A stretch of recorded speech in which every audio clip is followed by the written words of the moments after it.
Assalamualaikum warahmatullahi wabarakatuh. Perkenalkan, nama saya Amelia Disranti dengan NPM 2010100328, Prodi Ilmu Hukum Universitas Islam Riau. Di sini saya akan menjelaskan tentang apa itu sosiologi hukum, yang kedua itu tentang objek sosiologi hukum, yang ketiga itu tentang teori sosiologi hukum.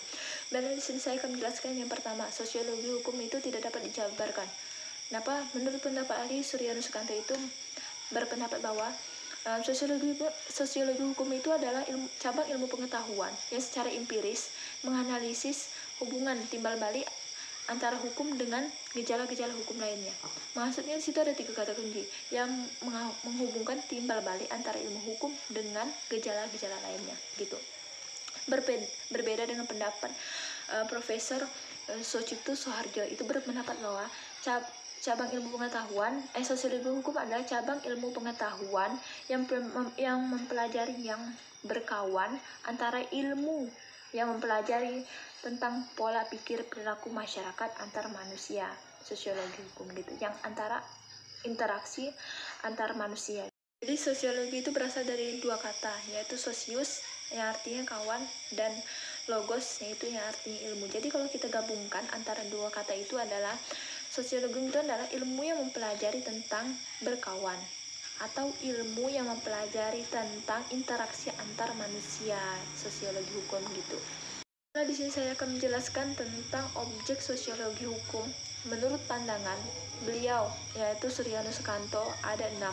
Yang pertama yaitu hukum dalam sistem sosial. Maksudnya ada suatu sistem yang luas, ada cerminan sosial yang luas. Jadi suatu hukum itu terdapat suatu aturan, kaidah, norma, dan sanksi yang tegas yang terdapat di dalam hukum itu. Contohnya seperti pelanggaran lalu lintas. Kalau kita tidak taati, maka kita akan kenakan sanksi. Kalau kita langgar, maka akan terjadi kecelakaan. Yang kedua yaitu perbandingan hukum dalam bermasyarakat. Menurut Suryanus Sukanto itu gimana sih? Maksudnya gini, dalam meneliti suatu hukum dengan komprehensif, maksudnya usaha untuk melihat sesuatu, apakah hukum itu bersifat universal, apakah hukum itu bersifat komprehensif, apakah hukum itu benar-benar ada dalam menjalankan suatu tugasnya, apakah benar-benar dilakukan begitu. Yang ketiga, menurut beliau Suryanus Sukanto itu ketiga, hukum yang bersifat dualistis. Jadi hukum yang bersifat dualistis adalah di suatu sisi untuk dijadikan sebuah alat sebagai manusia untuk dapat dijadikan jaminan sebagai untuk mensejahterakan rakyatnya, untuk mensejahterakan rakyatnya menjadi agar bisa menjadi keharmonisan dalam bermasyarakat. Objek sosiologi yang keempat yaitu menurut Suryanus Sukanto itu berpendapat bahwa yaitu hukum sebagai alat kekuasaan, asumsi dasar untuk yang digunakan sebagai kenyamanan dalam norm perubahan. Jadi hukum sebagai alat kekuasaan itu sangatlah banyak contohnya. Contohnya itu fenomena kontrol sosial yang terjadi yang dekat kaitannya dengan penyalahgunaan kekuasaan dengan membuat kepentingan untuk tidak melayani kepentingannya lagi gitu. Jadi yang kelima menurut Suryanus Sukanto itu kaitannya dengan hukum nilai budaya. Kaitan hukum dengan nilai budaya. Jadi suatu hukum dalam bermasyarakat itu di situ ada budaya yang diterapkan dalam hukum adat. Jadi di situ ada budaya-budaya yang patut ditaati oleh masyarakat di sekitar. Yang keenam yaitu objek sosiologi hukum. Yang keenam menurut Suryanus Sukanto itu berpendapat bahwa hukum sebagai instrumen perubahan sosial, yang mana masyarakat itu mengalami perubahan sosial karena di dalam masyarakat itu harus digunakan sebagai alat perubahan yang berinteraksi sosial, yang mana itu dimasukkan dalam agenda pembangunan. Misalnya pemerintah itu memberikan beasiswa terhadap mahasiswanya. Misalnya ada 10.000 mahasiswa di Indonesia ini yang digratiskan dengan beasiswa. Di pelosok saya, di desa saya itu banyak yang anak SD, SMP itu malah kekurangan guru. Jadi tidak ada alasan lagi di pelosok-pelosok manapun yang kekurangan guru, karena sudah ada pemerintah yang melakukan tentang beasiswa untuk menyelesaikan studinya gitu. Jadi pelosok-pelosok itu gurunya meningkat gitu.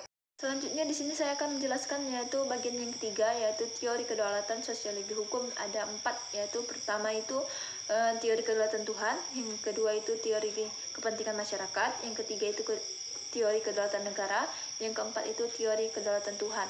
Di sini saya akan menjabarkan satu persatu. Yang pertama itu teori kedaulatan Tuhan. Itu maksudnya gimana?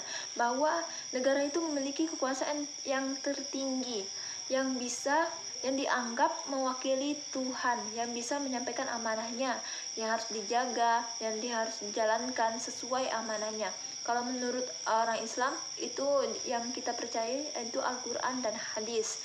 Jadi wahyu yang diturunkan itu yang diberikan Tuhan dijadikan pedoman. Wahyu yang diturunkan Tuhan itu dijadikan pedoman sebagai Al-Quran dan hadis. Jadi negara itu memiliki kekuasaan tertinggi yang diwakili oleh Tuhan.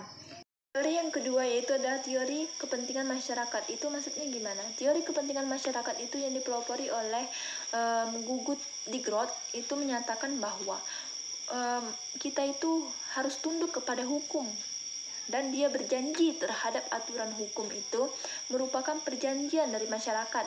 Kalau dalam pandangan lain, yaitu pandangan John Locke, adanya perjanjian dalam menyerahkan kekuasaannya pada seseorang, di mana itu disertai dengan syarat-syarat yang tertentu, yang tidak boleh melanggar hak asasi manusia, yang terutama itu tidak boleh melanggar hak asasi manusia, kekuasaan raja yang dibatasi oleh konstitusi, yang membuat konstitusi itu adalah masyarakat dalam perwakilan lembaga legislatif. Jadi konstitusi itu adalah sebuah perjanjian antar negara masyarakat dengan negara, antar masyarakat dan negara. Saya akan menjelaskan teori yang ketiga, yaitu teori kedaulatan hukum. Menurut para ahli, menurut pandangan beliau yaitu Imam Welkat dan Hobi Dikrot, itu isinya adalah yaitu kekuasaan tertinggi adalah yaitu patuh dan tunduk pada hukum. Jadi hukum itu memiliki derajat yang paling tinggi dalam kekuasaan sebagai bernegara. Jadi setiap penyelenggaraan itu harus diputuskan oleh hukum. Penyelenggaraan apapun itu, keputusan apapun itu harus diselenggarakan oleh hukum. Yang keempat, teori kedaulatan bernegara antara lain, yaitu negara itu memegang kekuasaan yang setingginya atas kekuasaan penuh terhadap masyarakat. Jadi atas sistem hukum itu merupakan produk dari buatan negara. Ya, teori dari keempat teori ini yaitu mengharuskan kita taat terhadap hukum dan tidak boleh kita melanggarnya dalam sanksi apapun itu, maka kita harus taati hukum itu. Hukum itu adalah kaidah atau norma yang harus ditaati. Jika kalau tidak ada hukum di dunia ini, maka terjadilah pemberantasan, kekacauan, dan hal-hal yang lain. Bagaimana dengan pencurian, pemerkosaan yang sangat marak di saat ini, yaitu yang di bawah umur, yang di atas umur oleh mahasiswa, di mana-mana itu sangat sulit untuk menemukan sanksinya kalau tidak ada hukum yang mengaturnya, kecuali sanksi dari korban tersebut. Jadi hukumlah yang dapat menyelesaikan tersebut dalam penyelenggaraan apapun itu, gitu. Kesimpulannya yaitu yang saya jabarkan tadi, hukum itu adalah kaidah norma yang mengatur tentang perilaku manusia yang digabungkan dengan sosiologi hukum. Secara umum, menurut yang disampaikan oleh Profesor Suryono Sukanto dengan Profesor Suharjo, maka sosiologi hukum itu dapat menganalisis bagaimana jalannya suatu hukum itu berjalan di masyarakat, dalam masyarakat. Itu berarti harus dipisahkan antara sosiologi hukum dengan ilmu hukum. Kalau sosiologi hukum itu tidak ada mengatur tentang kaidah-kaidah, tetapi ilmu hukum itu mengatur tentang norma, kaidah, dan sanksi-sanksi yang tegas. Kalau sosiologi hukum itu dia yang menjalankan, dia yang manusia yang patuh terhadap dan taat terhadap hukum. Jadi kalau manusia tidak mematuhi hukum itu maka ada sanksi yang tegas di sana. Misalnya kalau misalnya di negara ini tidak memiliki hukum, maka apa yang akan terjadi?